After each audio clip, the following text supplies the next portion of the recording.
Apple's Time Flies event, where we are expecting to see a host of new Apple products and services.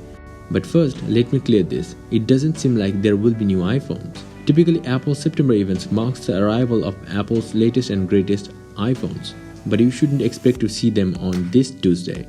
The event will be focused on unveiling new iPads and Apple Watch products. Sadly, no AirPods Studio 2. You have to wait a little for that.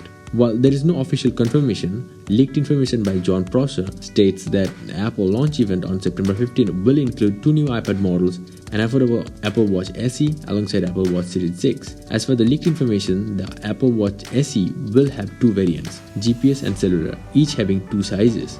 It will be powered by the S5 processor from the Watch Series 5, which is actually an S4 processor with magnetometer, and the Watch SE will be based on the Series 4 watch. The Apple Watch Series 6 is said to be much more significant upgrade than the last year.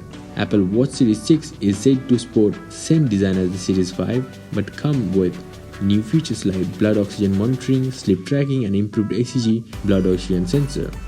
It will also come with altimeter, improved performance, new color options, new band materials and Apple S6 chip.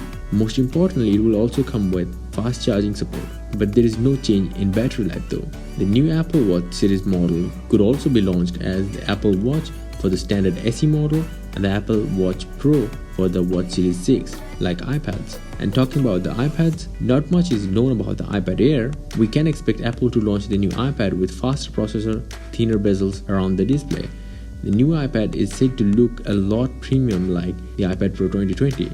If rumors are to be believed, the iPad is also likely to ditch the Touch ID and the Home button in favor of Touch ID on Power button. If that happens, it would be the first Apple product to do so. The design schematics also shows the iPad Air 2020 will have magnetic connectors on the back for the Magic Keyboard support. That's cool.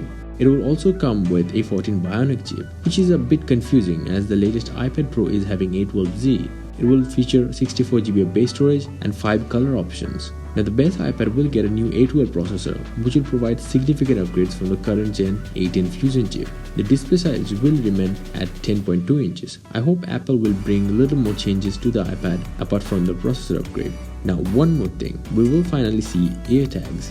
Yes, courtesy of John Prosser and concept creator, we can take a look at it. But here's the surprising thing, you need to buy a separate pouch to attach it to a keychain. Anyway, if you want to see more episodes like this, please hit the like button, please do subscribe or watch my other videos. Bye and take care.